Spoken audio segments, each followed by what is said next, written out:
電動汽車的電池技術在不斷發展，特斯拉的4680電池似乎已經達到了一個新的頂峰。它在提供最大能量輸出的同時，將大規模生產成本降低了多達50%。由於這些改進，特斯拉已確認4680電池將用於未來的 Model Y， 並且超長續航版本可能很快就會推出。這是一個巨大的轉折點，因為在過去的2年裡，4680電池只用於 Cybertruck， 這讓許多人認為這項技術是失敗的。寧德時代首席執行官曾毓群甚至表示，4680電池永遠不會成功。考慮到寧德時代尚未生產出更優越的電池，這一說法現在看來頗具諷刺意味。4680仍然是世界上最好的電池之一，隨着最新的升級，它已被推向一個全新的水平。特斯拉於2020年9月的電池日首次公布4680電池，埃隆·馬斯克稱之為鋰離子電池技術有史以來最大的飛躍。4680這個名稱是指它的物理尺寸，直徑46毫米，高80毫米，比之前廣泛使用的2170電池大得多。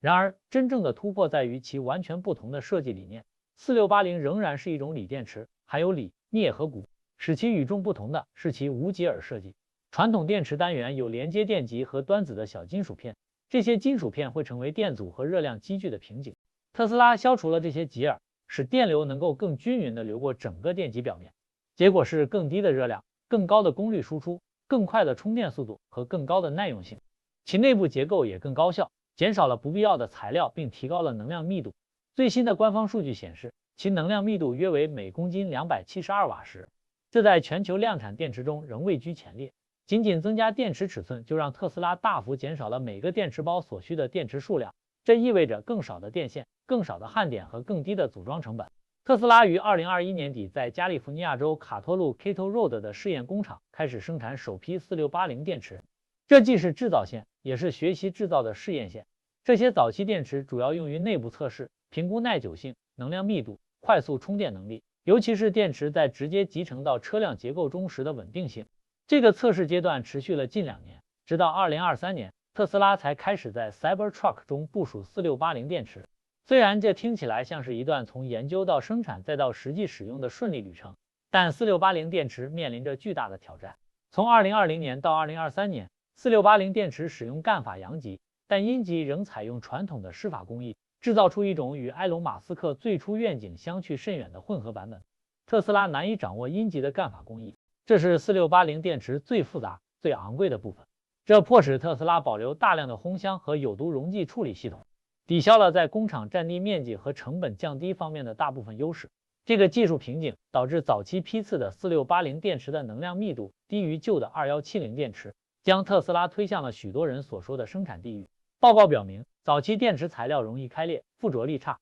良率低和缺陷率高，導致實際成本遠遠超出最初預期。埃隆·馬斯克本人也承認，擴大乾電極技術規模比預想的要困難得多，即使是微小的偏差，也可能破壞整個生產線。這就是為什麼許多專家，包括寧德時代首席執行官，公開宣稱4680電池是不可挽回的失敗。鑑於所有這些挑戰，特斯拉別無選擇，只能將 Cybertruck 作為4680電池的實際測試平台。Cybertruck 全新的車輛架構、龐大沉重的車身、高昂的價格和足夠的利潤空間，足以消化未經優化的電池成本。此外， Cybertruck 早期的生產量無需巨大，這讓特斯拉在電池出現問題時能夠管理風險。相比之下， Model 3和 Model Y 等高銷量車型根本無法承擔採用不穩定的電池技術。在近2年的時間裡，4680電池幾乎只與 Cybertruck 相關聯，給人留下了這項技術失敗或陷入僵局的印象。然而，最新的更新表明，特斯拉最終解決了其最大的瓶頸——陽极和陰極的干電极工藝。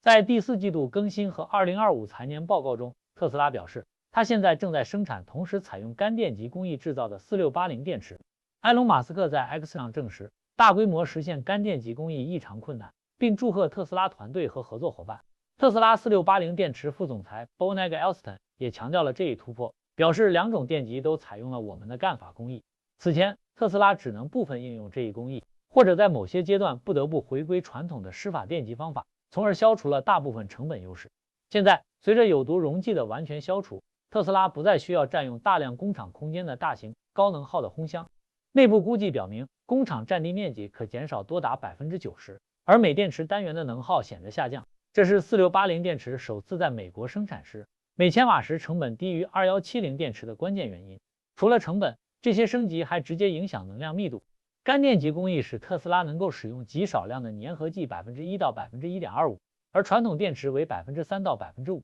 這意味着有更多空間用於儲存能量的活性材料。因此，4680電池的能量密度額外提高了5%到10%。這並非因為全新的電池化學，而是因為更好的物理結構和材料優化。這種改進比追求未經證實的電池化學更可持續，風險更低且更容易擴大規模。另一個主要的升級是耐用性和壽命。在湿法電极制造中，溶劑和高溫乾燥會損壞材料顆粒的微觀結構。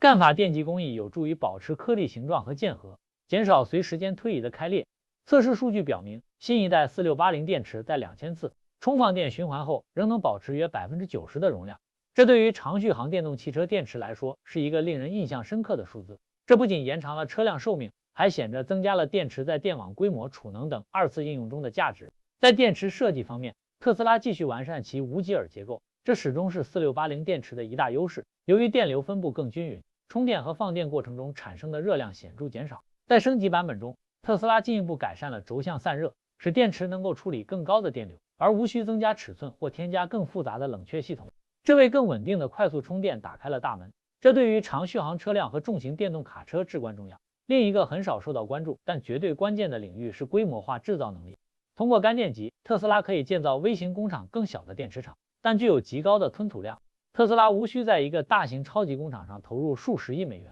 而是可以複製許多更小的生產線，每條生產線的產量都比以前高得多。據埃隆·馬斯克稱，在最佳規模下，吞吐量可能提高多達10倍。而總電池成本可能降低20%至50%，具體取決於應用。這是一個競爭對手在短期內不太可能趕上的優勢，因為他們大多數仍停留在傳統的湿法電极制造工藝中。此外，特斯拉已確認將把這種電池用於 Model Y。雖然 Model Y 3年前曾短暫配備4680電池，但這些版本已停產。特斯拉重新將4680用於 Model Y 是一項戰略舉措。特斯拉的決定並非隨意，也不是簡單的因為技術終於成熟。它受到一系列戰略、商業和地缘政治轉變的推動，反映了特斯拉如何適應日益不穩定的全球電池供應鏈。在2020年9月的電池日上，埃隆·馬斯克承諾4680電池將使電池成本減半，顯著提高能量密度，並成為定價25000美元的特斯拉的基礎。期望如此之高，以至於馬斯克後來承認電池日設定了太多目標。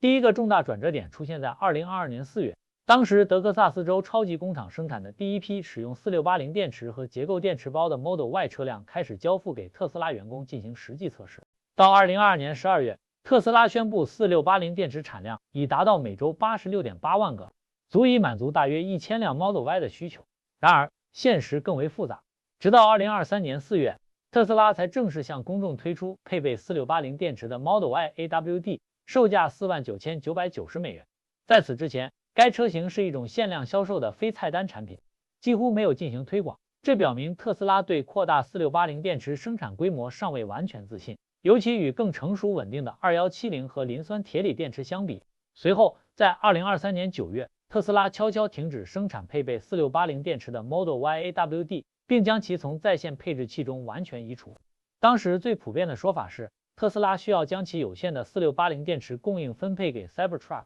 這是一款圍繞這種電池格式設計的即將推出的車型。當特斯拉於2023年11月開始交付 Cybertruck 時，這一說法迅速得到強化。在一段時間內 ，Cybertruck 成為唯一使用4680電池的車輛。然而，事情並沒有像特斯拉在2024到2025年間所希望的那樣發展。Cybertruck 被證明是商業上的失敗，高昂的價格、遠低於預期的需求以及未達目標的產量。這意味着對4680電池的需求急劇下降。儘管特斯拉的生產能力有所提高，許多人認為4680電池的這種供過於求是特斯拉將電池重新用於 Model Y 的主要原因，但這種解釋過於簡化和不完整。事實上，特斯拉在其財務報告中明確解釋，將4680電池重新引入 Model Y， 旨在使供應鏈多樣化，以防範貿易壁壘和關稅風險。特斯拉正在為中美貿易緊張局勢不斷升級的背景下，中國電池，尤其是寧德時代等公司的電池，面臨高關稅或對美國出口限制的情況做準備。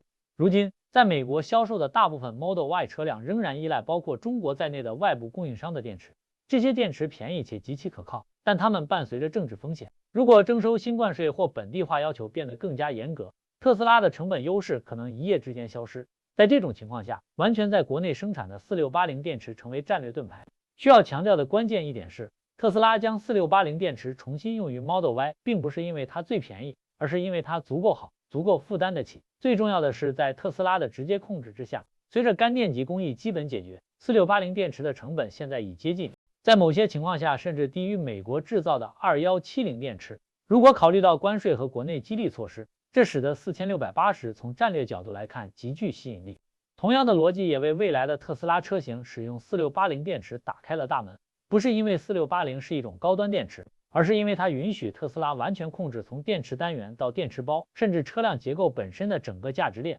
通過微型工厂和乾電极技術，特斯拉可以将電池工厂建在汽車工厂旁邊，從而降低物流成本，並更快地應對市場波動。這裡的悖論是，4680電池曾被宣傳為通往25000美元特斯拉的途徑，但特斯拉重新將其用於 Model Y， 並不是為了立即降低汽車價格，這是為了降低長期風險。在一個理想的世界中，特斯拉會簡單地選擇全球市場上最便宜的電池，但在一個政治、關稅和供應鏈日益不穩定的現實世界中，自己生產的電池從長遠來看就成了最便宜的電池。因此，我們認為4680電池在 Model Y 中的回歸，既不是倒退，也不是 Cybertruck 的權宜之計。它標誌着特斯拉已將4680從實驗性角色轉變為戰略性角色。一旦發生這種情況，不僅是 Model Y， 未來的低價特斯拉車型也可能圍繞這個相同的電池平台打造。目前，特斯拉的更廣泛戰略正變得比以往任何時候都更加清晰。該公司縮減甚至可能終止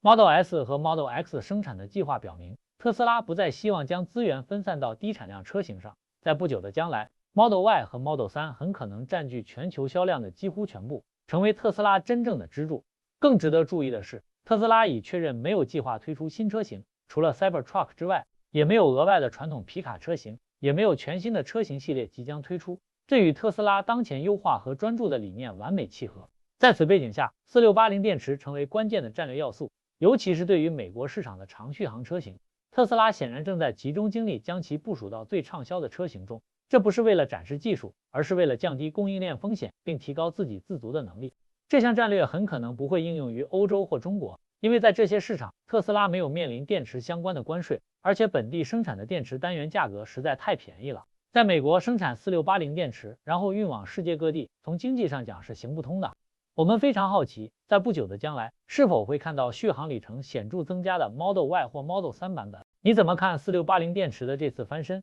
它會成為特斯拉真正的王牌，還是只是過渡方案？請在下方評論區分享你的看法。感謝觀看我們的視頻，記得點讚、訂閱並開啟通知鈴鐺。我們下一期視頻再見。